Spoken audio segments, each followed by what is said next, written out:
Finally date গুনতে গুনতে চলে এসেছে আজকে সেই দিন। নিজের চেনা শহর কলকাতাকে ছেড়ে অচেনা শহরে যাচ্ছি বেশ কয়েকদিন টাইম কাটাতে। টাইম কাটানো বলা ভুল, মেনলি যাচ্ছি ছেলেকে ডাক্তার দেখানোর জন্য।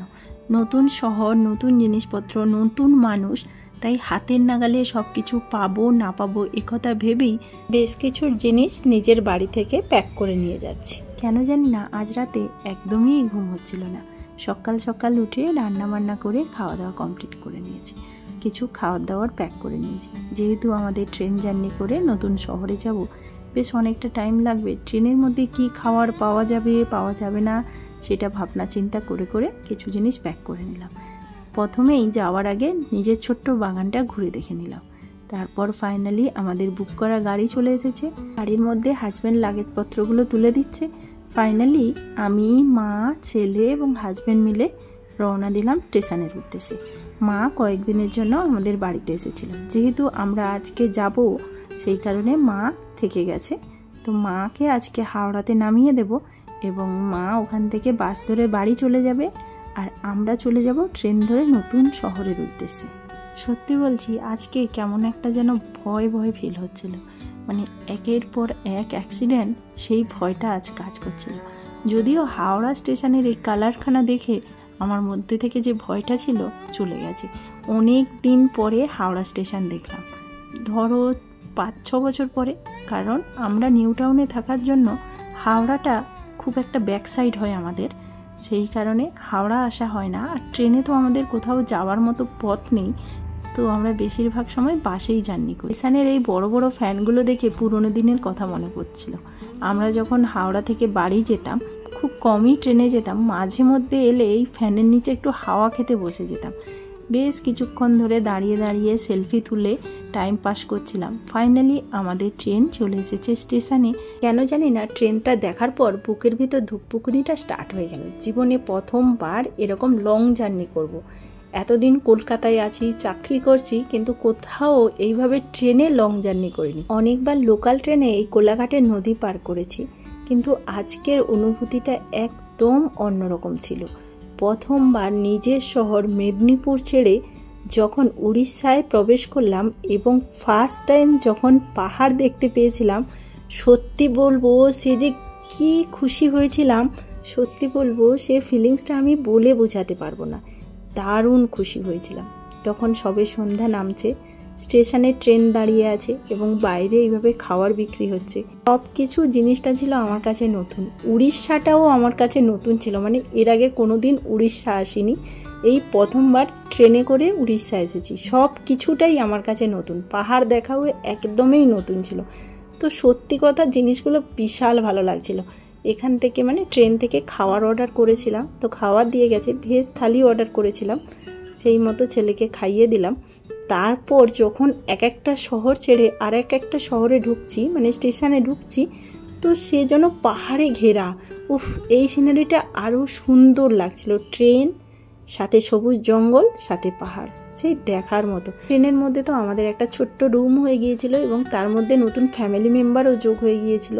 মুড়ি মাখা করে সবাই মিলে যখন খাচ্ছিলাম, গল্প করছিলাম এবং জানালা দিয়ে বাইরের সিনারিগুলো দেখছিলাম, বেশ মজাই লাগছিল। আমার ছেলে তো বরাবরের মতোই মুড়ি থেকে চানাচুর বেছে খাচ্ছিল, বেশ সুন্দর লাগছিল জিনিসগুলো। উফ, সেই অনুভূতি আমি বলে বোঝাতে পারবো না। প্রথমবার আমরা ভেবেছিলাম ফ্লাইটে আসবো, বাট আমার মনে হয় ফ্লাইটের থেকে ট্রেনে এসে বেশি মজা পাচ্ছি, এত সুন্দর জিনিসগুলো দেখছি। যদিও ফ্লাইটে এখনও আমি চাপিনি, তাই ওই অনুভূতিটা আমি বলতে পারবো না, বাট ফার্স্ট টাইম ট্রেনে চড়ে আমার বিশাল ভালো লাগছে। এত যে ভয় লাগছিল, ট্রেন কি অ্যাক্সিডেন্ট হবে বা কি হবে, এই ভয়ে ভয়ে বুকের ভিতর যে ধুকপুকানিটা ছিল, ট্রেনে বসে না ওই সব কিছু উড়েই গেছে। আমি তো শুধু সিনারি দেখতেই ব্যস্ত।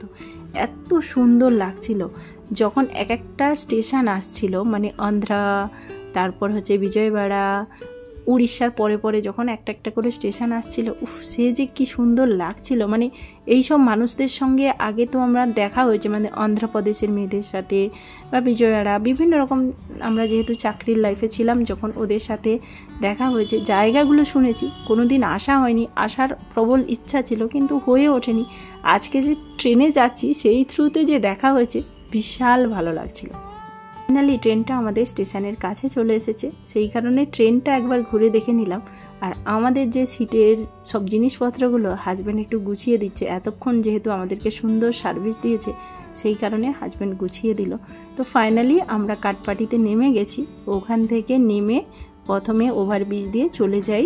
এখান থেকে অটো ধরে ফাইনালি চলে যাচ্ছি সিএমসির উদ্দেশ্যে, যেখানে আমাদের রুম বুক করা ছিল। তামিলনাড়ু এসে তো আর এক প্রবলেম, কিছুজন তো আমাদের ভাষাই বুঝতে পারে না। হাজব্যান্ড গিয়েছে ব্রাশ আনতে, আমাদের ব্রাশ ছেড়ে এসেছি, নিয়ে আসতে ভুলে গেছি। তো এখন ব্রাশ বোঝাতে গিয়ে পাগল হয়ে যাচ্ছে। দোকানে কিনতে গিয়েছে, উনি না বোঝে হিন্দি, না বোঝে ইংলিশ, আর ওনাদের তামিল ভাষা বোঝে, বাংলা তো বোঝেই না। তো সেই ছবি দেখিয়ে দেখিয়ে একটু কম দামের ব্রাশ নেবে সেটা আর বোঝাতে পারেনি, এটা ওনারা দিয়েছে সেটাই নিয়ে চলে এসেছে। আর এখানকার অটো দাদাগুলো তো ভীষণ চালাক, আমাদের ল্যাঙ্গুয়েজ দেখে বুঝে গেছে আমরা বাঙালি, সেই কারণে রেটটা ভীষণ হাই হয়ে যাচ্ছে। একটু সময়ের রাস্তা 500, 200, 250 এরকম রেট চাইছে। যাই হোক, পাহাড়টা যেন আমাদেরকে ছাড়ছিল না, মানে আমি ভাবছিলাম পাহাড় মনে হয় শেষ হয়ে গেছে, বাট এখানে যত এগোচ্ছি তত পাহাড় দেখতে পাচ্ছি, বিশাল ভালো লাগছে। এখানেও সব পাহাড় দেখছি, প্রথমবার পাহাড় দেখার অনুভূতি তো একদমই অন্যরকম। ফাইনালি আমাদের রুমে চলে এসেছি এবং রুমটা ঢুকে একটু মন খারাপ হয়ে গিয়েছিল, একটা ব্যালকনি নেই, একটা জানালা নেই। যাই হোক, পরে যদিও খুব সুন্দর অ্যাডজাস্ট হয়ে গিয়েছিল, যেন পজিটিভ এনার্জি ফিল করছিলাম এখানে, খুব ভালোই লাগছিল রুমটার মধ্যে। যাই হোক, তাড়াতাড়ি সব জিনিসপত্র গুছিয়ে রান্না বসিয়ে দিয়েছিলাম, কারণ ছেলে ট্রেনের মধ্যে তেমন কিছু খায়নি। বাইরে আর কি করবো, এই দিয়েই খেয়ে নিতে হবে, ডাল, ডিম, আলু একসাথে সব করে ফেলেছি। যদিও বাইরে খাওয়ার থেকে ঘরে এই রান্না বিশাল শান্তি না, তুমি বলো শান্তি না? সত্যি কথা, বাইরে ডিম বিরিয়ানি ইস কি বিচ্ছিরি ছিল, দেখে কেমন হচ্ছে। মাছ পুরো ব্লেড দিয়ে কেটেছে, এই ছোট্ট একটা মাছ আর এইরকম সরু পাতলা একটা মাছ দিয়েছে, আর কি বিচ্ছিরি রান্না, পুরো লাল টকটক করছে রান্না। বসে আছে খাবে, চলো আমরা খেয়ে নিই, পরে কথা হচ্ছে।